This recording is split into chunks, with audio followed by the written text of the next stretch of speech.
Today we start module 2 of our course, that is flowsheet synthesis or conceptual design of a chemical process. In previous lecture, I outlined the hierarchical design of a chemical process. A chemical process systematically is designed through 5 steps. The first step is that we decide whether we should design a batch plant or a continuous plant. The next stage is that we design the input output structure of the flow sheet. The third step is to design the recycle structure of flow sheet, where we do all the material and energy balance. The fourth stage is designing of the separation system of the process, and the fifth and final stage is the energy integration of the process. Now, in this module, we shall see each of these steps in process design in greater detail. Now, the first step, that is deciding whether we have to go for a batch process or continuous process.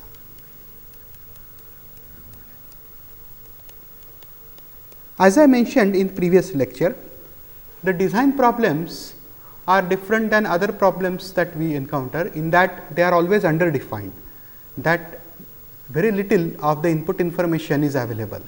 So, we gather the remaining information or missing information either through literature survey or through experience gathered from other projects.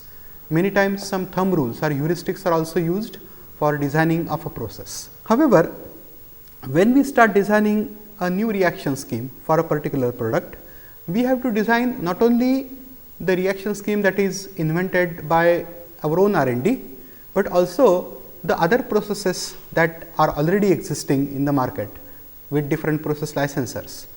In that, we will ensure the profitability and sustainability of our process. The input information that is normally required at the initial stage of a design problem is as follows.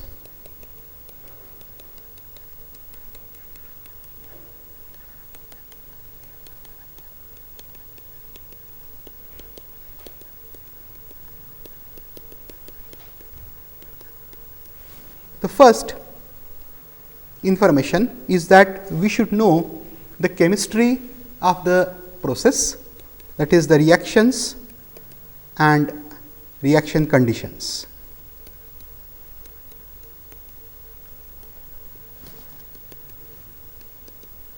Then the next information that we need is the desired production rate.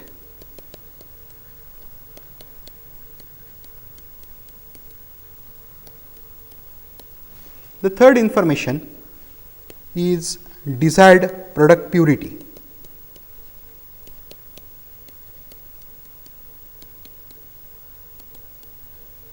The fourth information is information about product versus purity.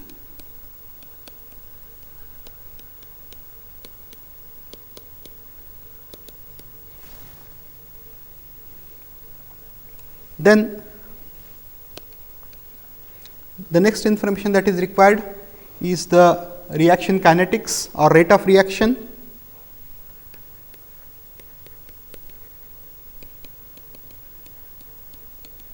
The phases of reaction, whether it is a single phase reaction, 2 phase reaction, 3 phase reaction, and then in case of catalytic reactions, we also need to know the rate of catalyst deactivation. Catalyst is an expensive component of the process. So, the knowledge of catalyst deactivation is essential.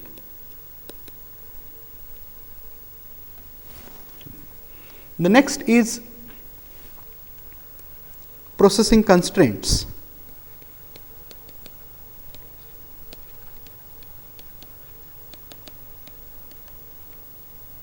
What are the factors that limit the reaction conditions, the temperature, pressure of the process or the reactor type, so on and so forth.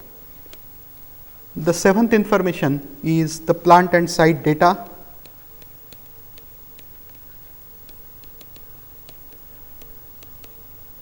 The next is the physical properties of all component.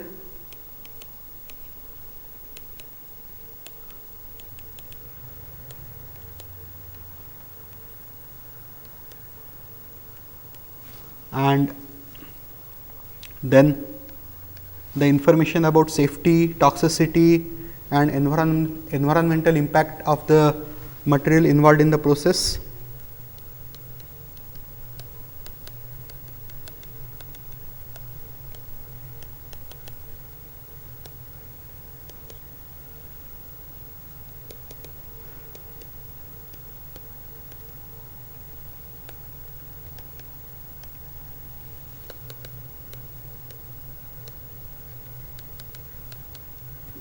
And finally, the cost data of product and byproduct.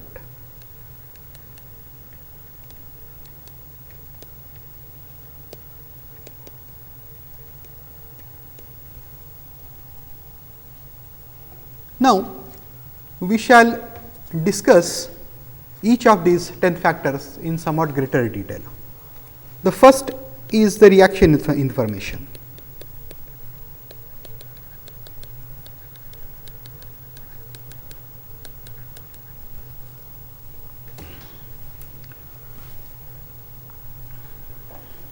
Now, as I said, we need to know the chemistry of the reaction very well,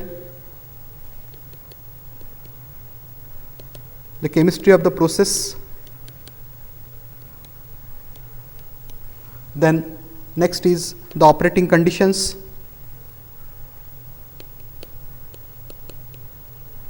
temperature, pressure, so on and so forth. Then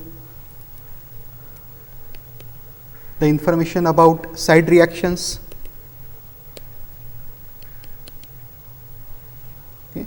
Now, side reactions may not be detected in a laboratory experiment.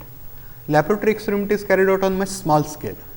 Therefore, it may not be possible for a chemist who is doing experiment to list all the side reactions. However, one must be careful to know these side reactions and the extent of these reactions, because any side product that is formed maybe on a trace level in a laboratory experiment can be detrimental on large scale, because it is produced on much larger scale and then it can trigger many other side reactions, or it can spoil the yield of the process, so on and so forth. So, that point we need to know that side products or byproducts of the process should be known precisely.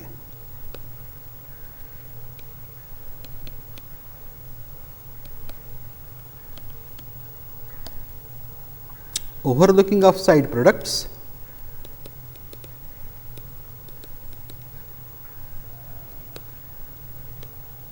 can adversely affect the economy of the process.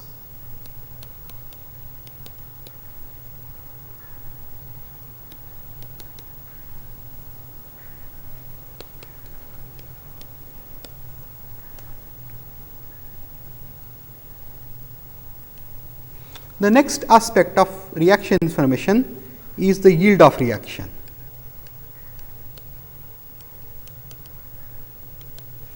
Under what circumstances you will get the maximum yield?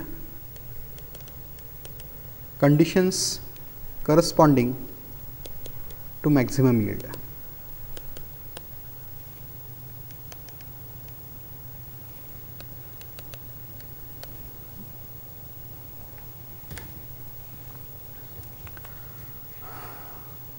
Now, when a chemist conducts an experiment, he would try to get those conditions under which the yield is maximum. Okay. However, it is often observed that the conditions for maximum yield may not be the most economic conditions or optimum conditions for operation of the reactor. and that point we should note. Okay. It is not necessary that conditions for maximum yield are also the conditions for optimum or economic yield.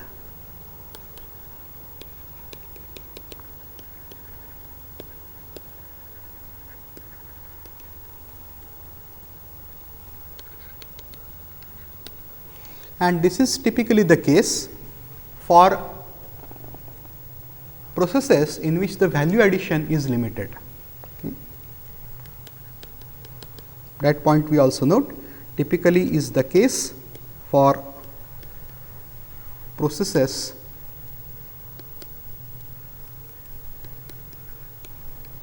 with limited value addition, which means the difference between the cost of raw material and the product that you produce is not much, maybe typically 50, 60, at the most 100%.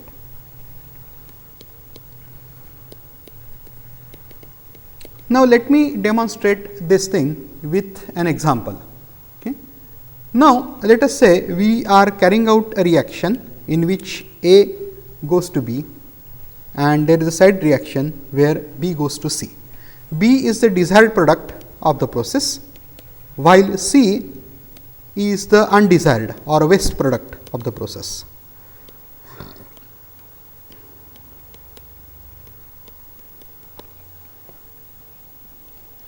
Now, the typical progress of a reaction can be shown as follows with respect to time in a batch process or with respect to space time velocity in a continuous process. Okay. So, what we are plotting now is concentration versus time. The concentration of A, which is the reactant, main reactant, falls continuously with time. The concentration of B, which is an intermediate product, shows a maxima somewhere in the time course, and the concentration of C, which is undesired product, rises continuously. Now, a chemist will always try to give conditions at point of maximum yield of the desired product. So, let us say point P, which corresponds to maximum yield of desired product.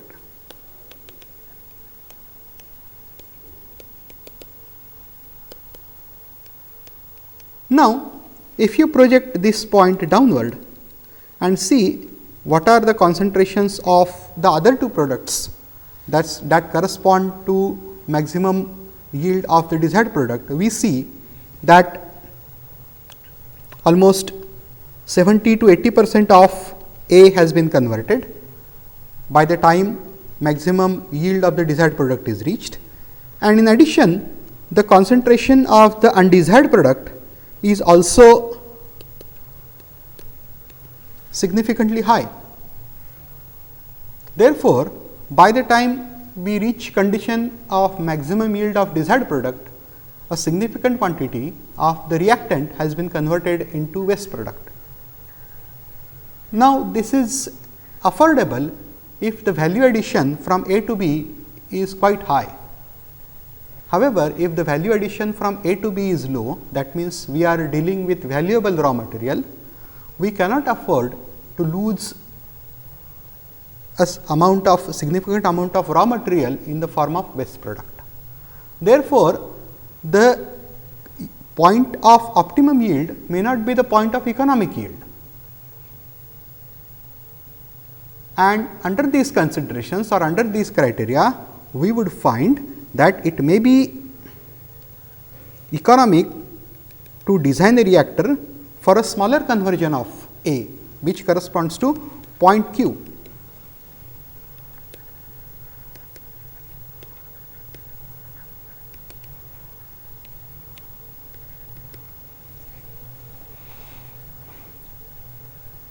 Now, we are encountering an economic trade-off. At point Q, the conversion of A is small. However, as you will see, the conversion of A into C is negligibly small. You can see that concentration of C corresponding to concentration of Q is very small. That means, at point Q, we have negligible loss of raw material to waste product.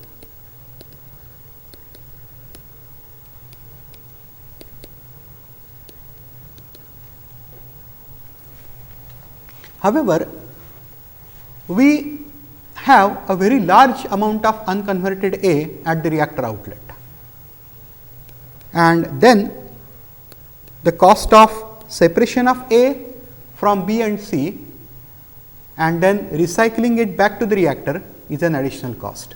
So, that point we note, we are having a trade off for large amount of unconverted A, which is the reactant, which needs to be separated,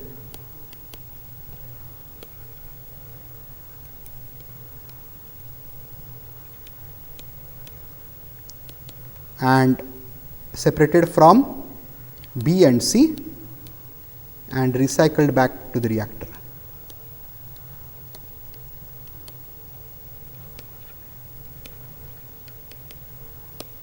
This means that the recycle cost is high, corresponds to high recycle cost.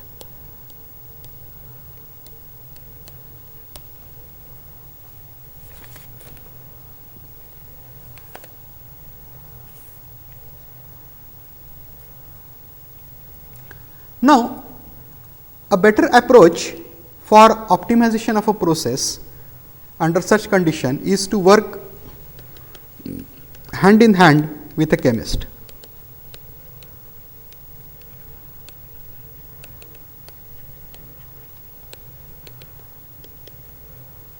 Once we determine that point Q is the economic point or optimum point of reactor operation, we need to know more about the reactor outlet at point Q, as the kinetics of the reaction, the side products at point Q, and so on and so forth.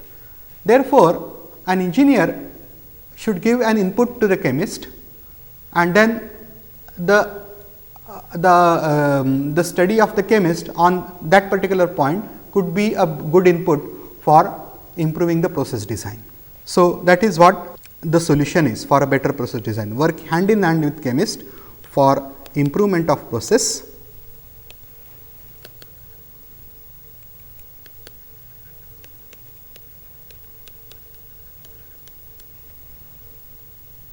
and optimization.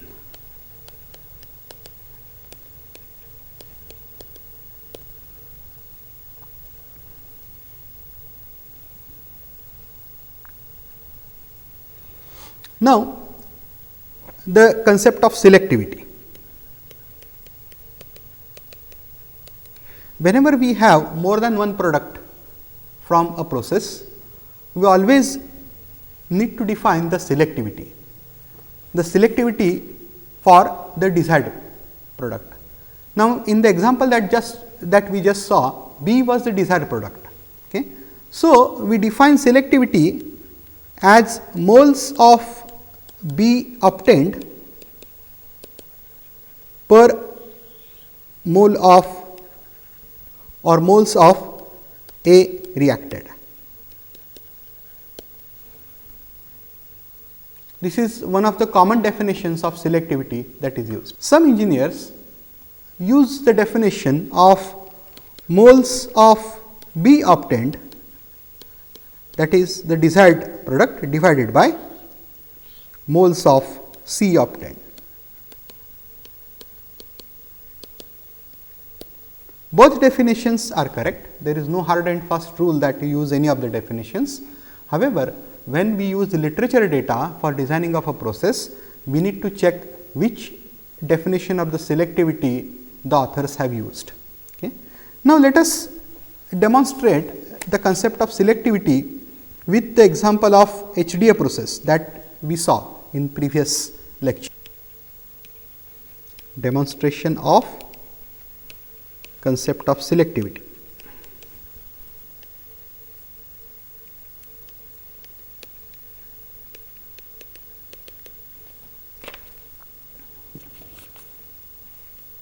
HDA process, I would write again briefly. Toluene reacts with hydrogen to give benzene and methane, and 2 moles of benzene combine reversibly to give diphenyl and hydrogen. Benzene is the desired product and diphenyl is the side product or waste product. Now, if for a given reaction conversion,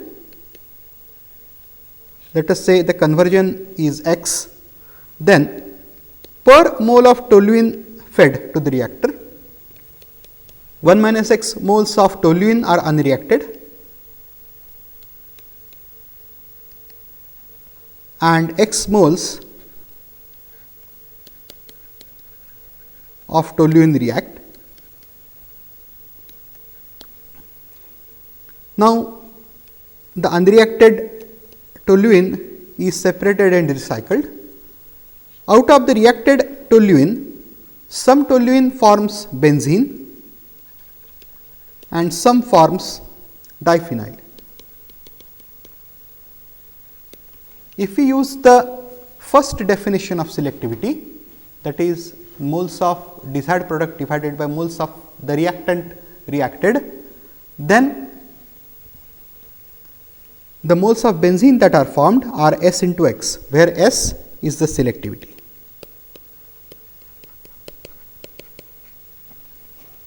Now, stoichiometry from toluene to benzene conversion is 1, but from benzene to diphenyl conversion is 2. Therefore, the moles of diphenyl that form are half into 1 minus X, 1 minus S into X. So, 1 minus S is the loss of selectivity.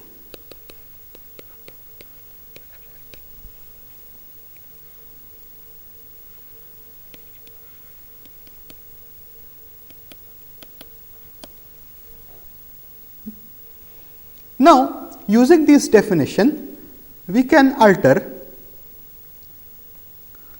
the flow sheet of the process that we had seen earlier.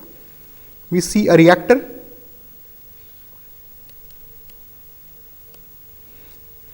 and then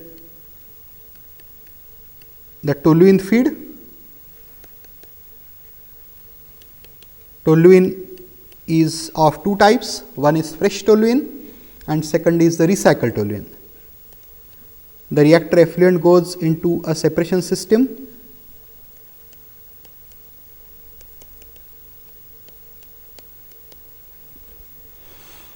where benzene and diphenyl are produced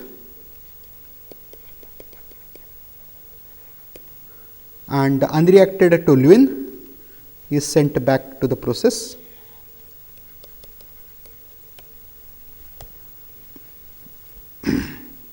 The benzene produced is S into X, while diphenyl produced is 1 minus S by 2 into X. So, we can write the process flows in a simple flow sheet using selectivity as shown. Okay. The next parameter is that of the catalyst deactivation.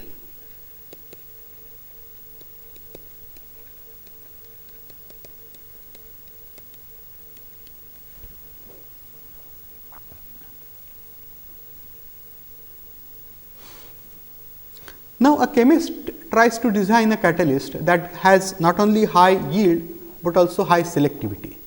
However, an important factor in the operation of a plant for long term is the catalyst sustainability. Is catalyst able to give same performance for a prolonged period without getting deactivated? Okay. Therefore, catalyst deactivation rate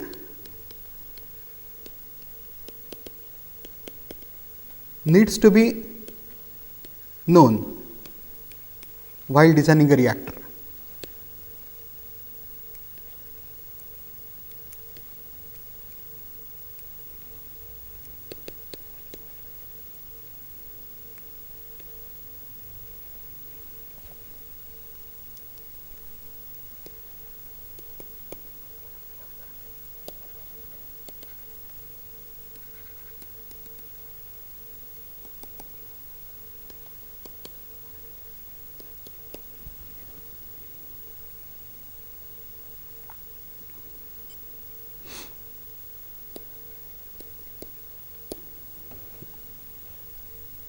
If the catalyst deactivation rate is not known, then that is an uncertainty in the process design.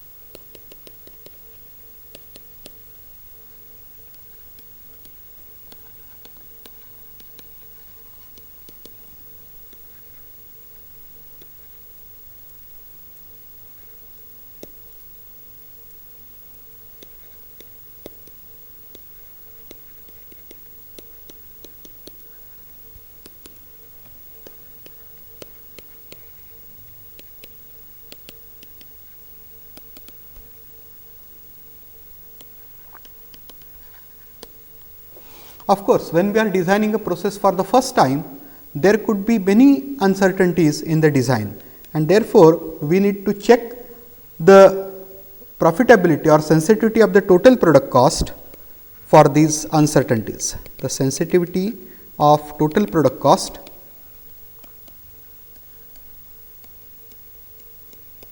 to the uncertainties in design needs to be known.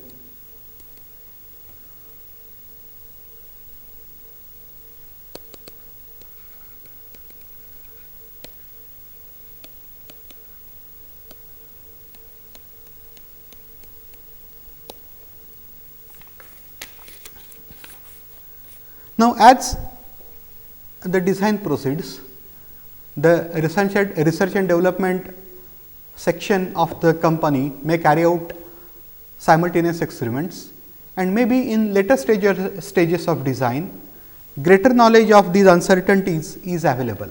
In that case, one need to repeat the calculation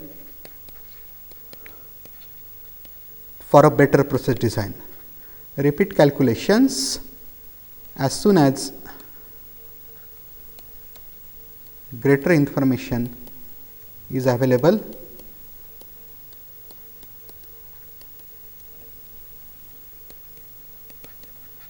regarding the uncertainties.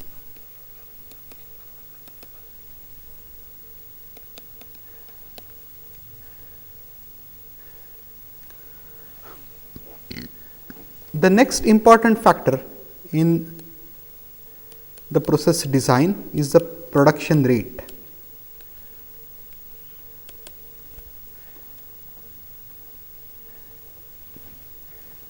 What should be the optimum production rate for a product?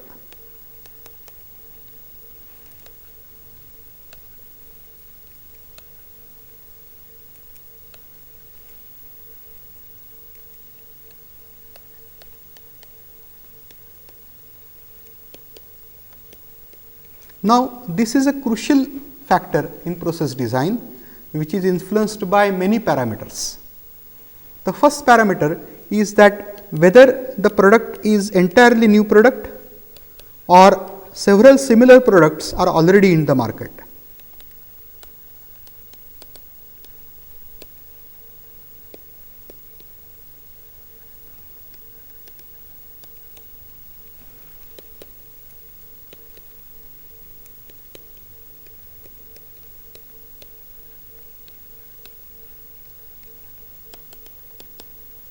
Whenever a company invents a process for production of a new product or a new process for production of an existing product, they patent it. That means, no other company or competitor can use the same process or manufacture the same product. However, competitor companies always try to find alternate methods or ways of designing or producing the same product or a similar product which has same properties as the product introduced by this company, and therefore, the product has certain life. Okay. So, the life of the product is also an important factor in designing the production rate. As soon as competing products come into the market, the sale of a particular product goes down, and therefore, we have to see whether we are going to access about 50% of the market or only 5% of the market. Access to market. Okay. Whether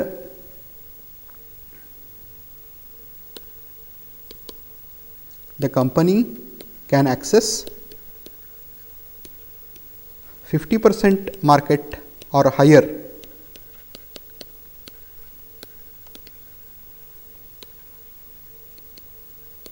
in country or only 5%.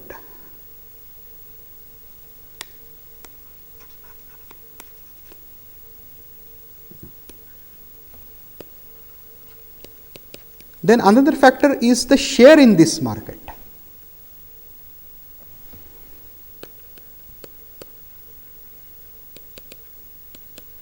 Let us say for a particular product, the total demand is 100,000 tons per annum, but what share of this market my company is going to access. Therefore, it matters a lot whether what share of the market the company has access. The company has access to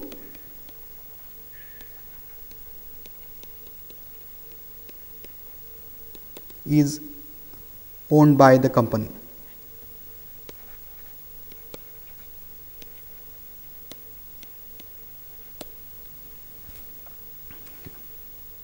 Now, there is always an economy of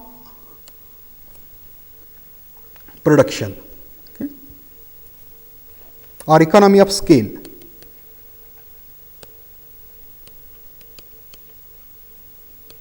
As the production rate increases, the unit production price goes down. Okay.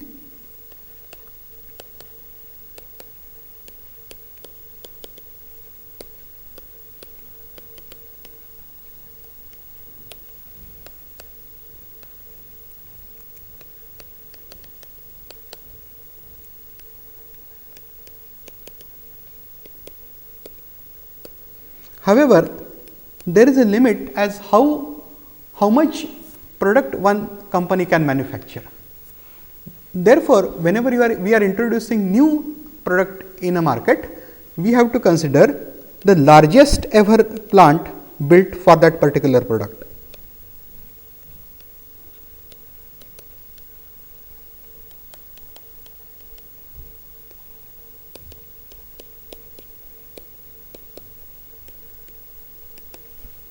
Which will give the highest economy of scale.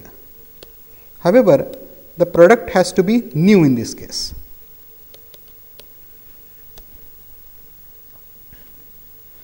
Then another factor that governs the size of the plant is the size of the equipment that is needed for the plant. If the equipment for the plant is manufactured at another site and then it is transported to the site of the factory, then there is a limit as how large a reactor could be, how large a compressor could be, if it is transported by road, if it is transported by rail, so on and so forth. So, size of the equipment limits the volume of operation.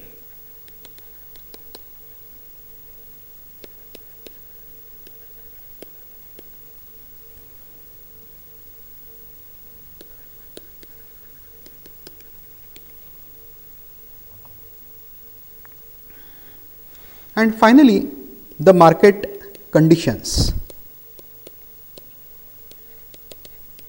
The demand for a product may fluctuate in time.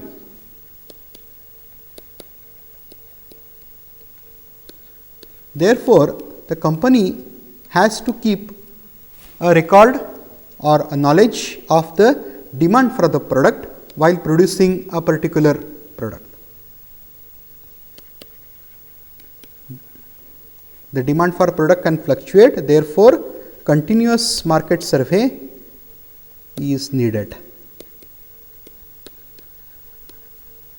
to decide the optimum production rate. If the demand for a particular product falls, then the company may have to operate the plant below the capacity.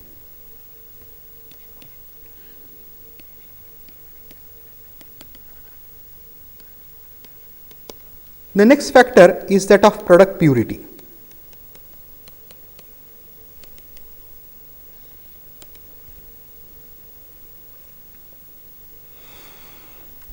Now, product purity is also fixed by market forces.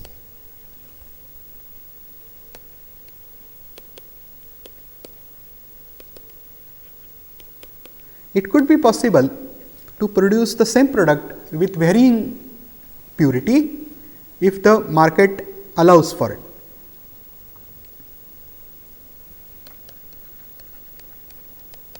Production of a range of product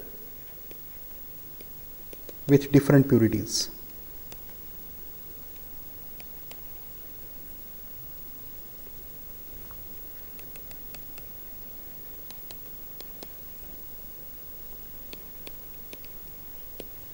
Now, typically, as the purity of the product increases,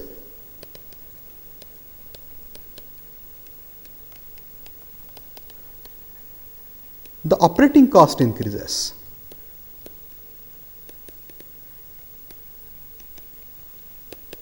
And so does the cost of production.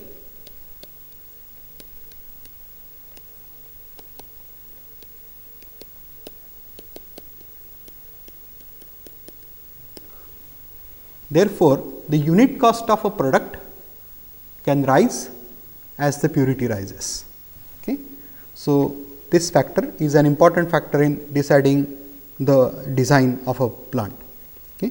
Next is the raw material.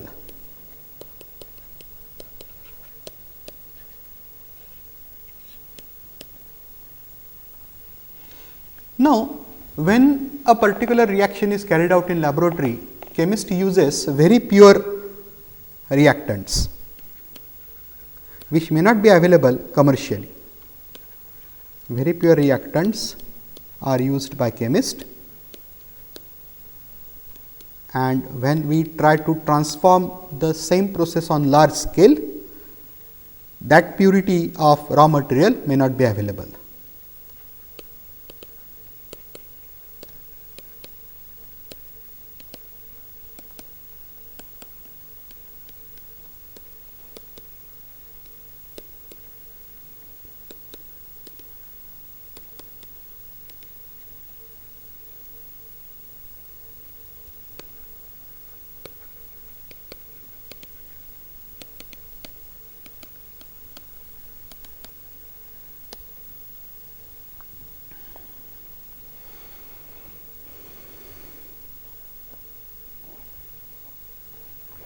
Now, in case impure raw material is available, okay, we have to assess the level of impurity.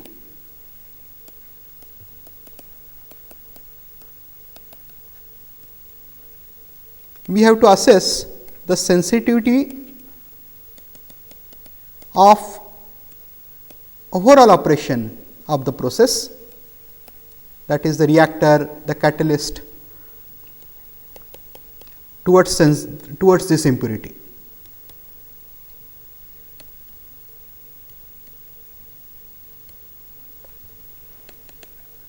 Is this impurity going to trigger side reactions, or is it a neutral impurity?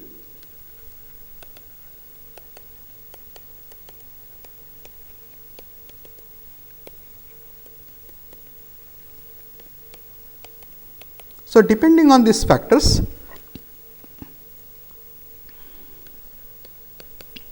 we have to decide whether we need to purify raw material or not. Okay. That is all. Then is the factor of processing constraints.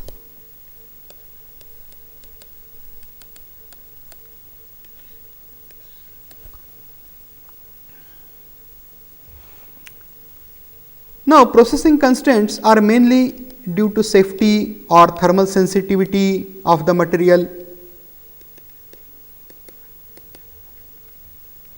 and so on and so forth.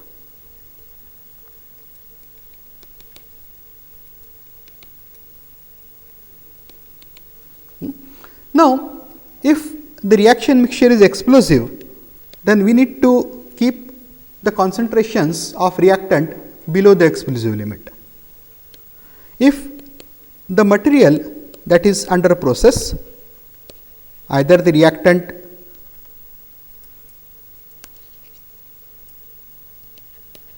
or the product is thermally sensitive or is likely to polymerize,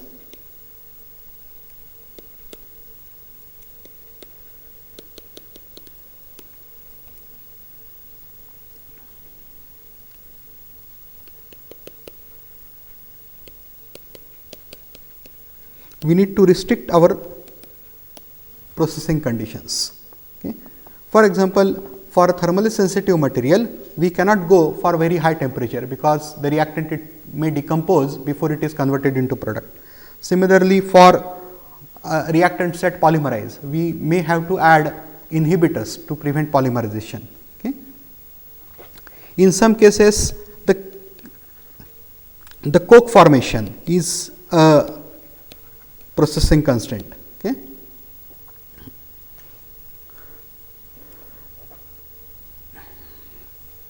Then the toxicity of the material, corrosiveness, all these factors affect the design of the process, and they also put constraints on the processing.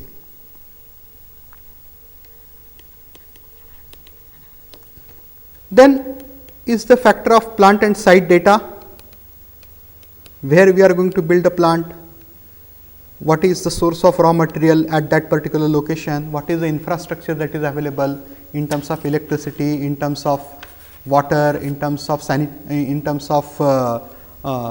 sanitation for disposal of liquid waste, solid waste, so on and so forth.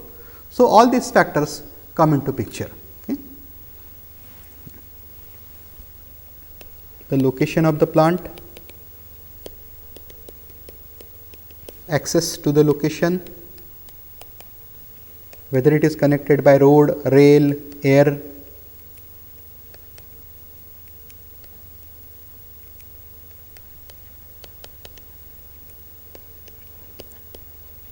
then the local infrastructure, these all factors come into picture. So, this is typically the general information that is needed at the beginning of process design. Now, when we want to decide whether we want to go for batch process or continuous process, we need to take into consideration some more factors. Now, continuous processes are typically 24/7, that they operate 24 hours a day and 7 days a week.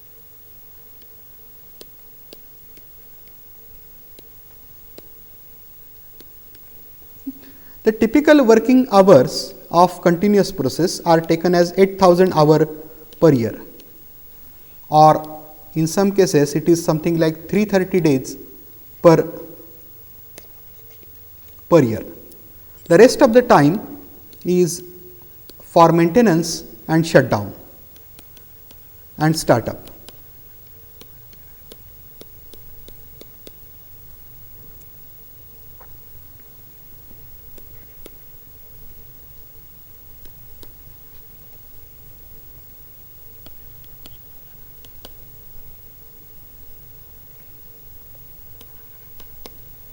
Now, batch processes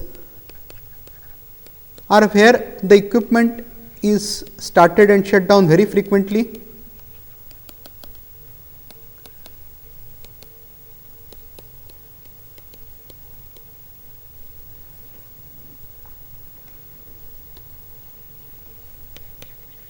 The production is small.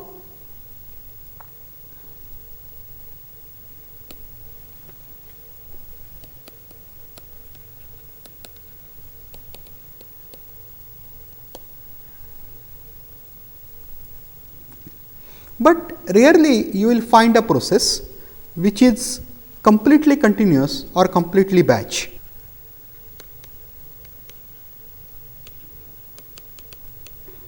You will always find a process that has some units operating in batch mode and some units in continuous mode.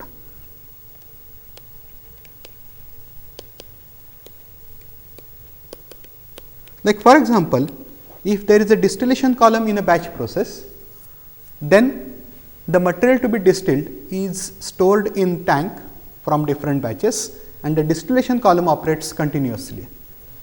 So, that is a sort of hybrid design. However, when we say a batch process, then majority of the equipment in that process operate in batch mode. Now, what are the guidelines for selection of a batch or continuous process?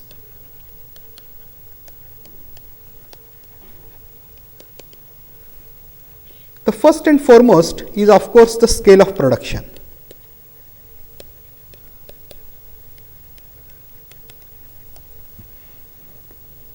Typically, if the plant capacity is greater than 10 million pounds per year, we use a continuous process,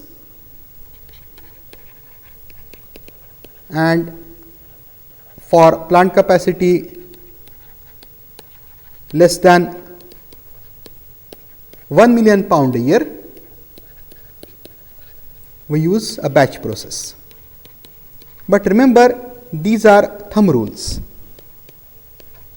These are not hard and fast laws. Now, uncertainty in design is also a factor.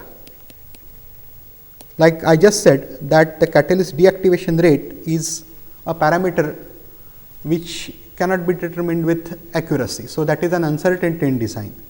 So, if a process design for a new product has several uncertainties, then it is a good idea to carry out that process in batch mode, where you can start up and shut down equipment and do all the process changes more frequently. Okay. So, batch plants are more flexible and simpler.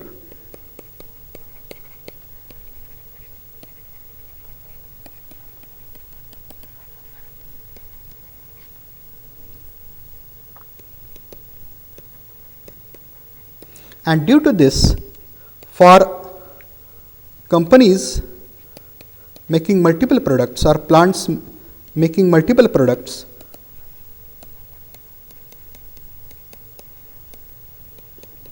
batch process is the most suitable.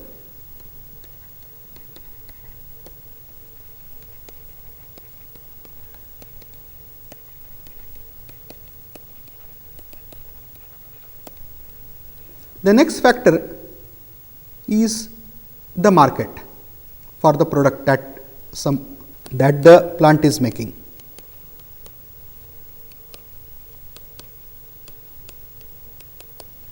For products with seasonal market, batch plant is more suitable.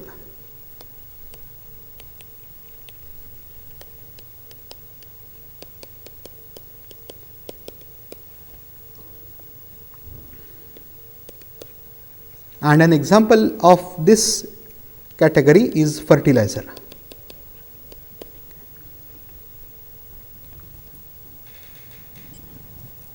If the fertilizer is produced throughout year, then we have to store for that fertilizer till the next season, which may increase the operating cost. Therefore, it is preferred to produce the seasonal product in a batch plant. Then the operational problems.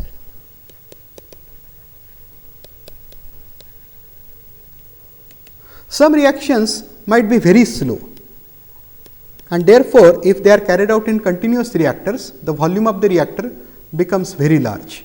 Okay. Some reactors may use 3-phase reactions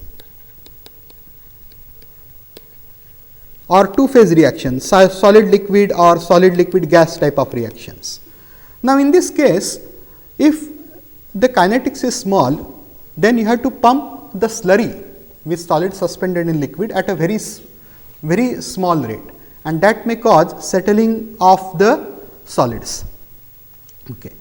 Now, in some cases where polymerization of the reaction, polymerization of the product occurs, or fouling takes place very frequently, then also you cannot carry out the reaction in continuous mode, because you will have to shut down and clean up very often, which is not very practical. Finally, the batch process offers flexibility of carrying out multiple reactions or multiple processes in a single vessel.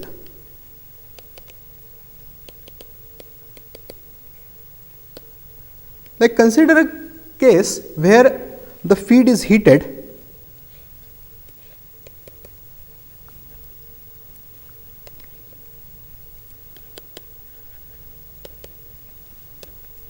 and then admitted in the reactor after addition of catalyst,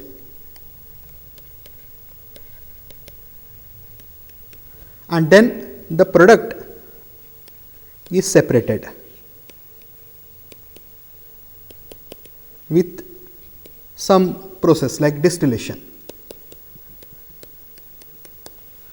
Now, in a continuous process, you will need 3 different vessels for heating up the feed, reaction and separation. However, in a batch process, you can carry out the same operation in a single vessel, which could be the reboiler of a distillation column.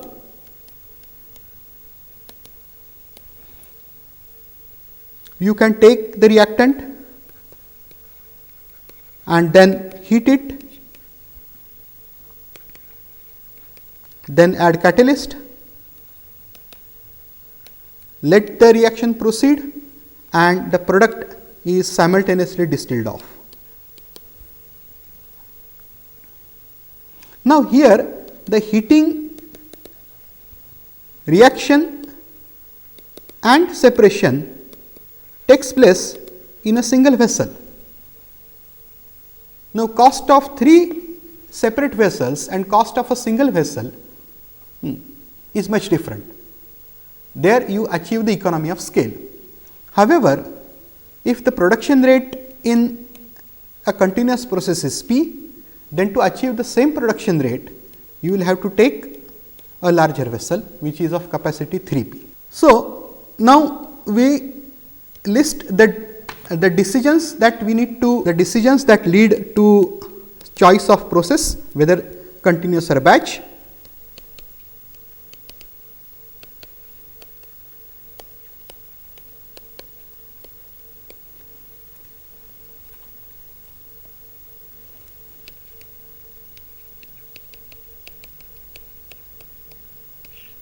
The first is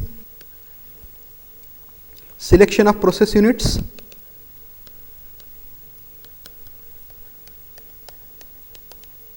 then optimum interconnection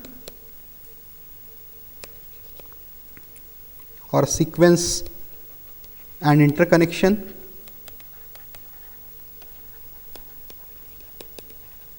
then the process alternatives that we need to consider, then we need to list the design the dominant design variables,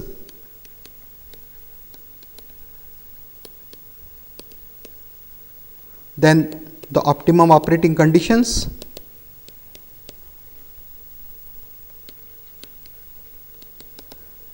and on the basis of these criteria we have to assess the profitability of the process and list the best few process alternatives.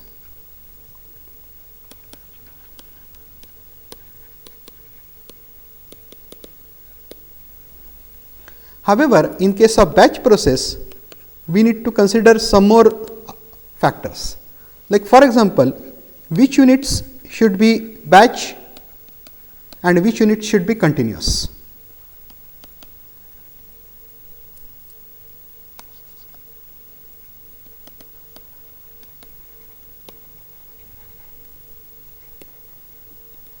Then, which operations can be coupled, as we just saw, like heating, reaction and separation could be coupled. So, which operations to be carried out in a single vessel, and for which operations you need separate vessels. Or can we use individual vessels in parallel steps? Then,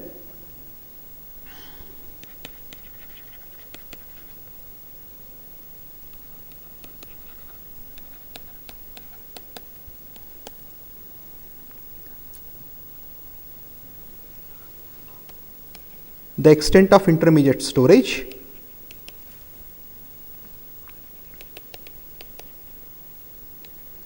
and the location.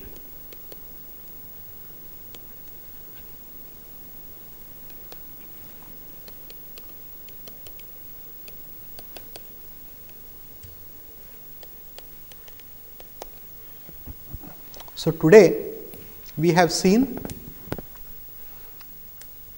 the first stage in process synthesis, that is decision whether we have to go for continuous process and batch process, and we have also discussed in detail the factors that lead to this decision.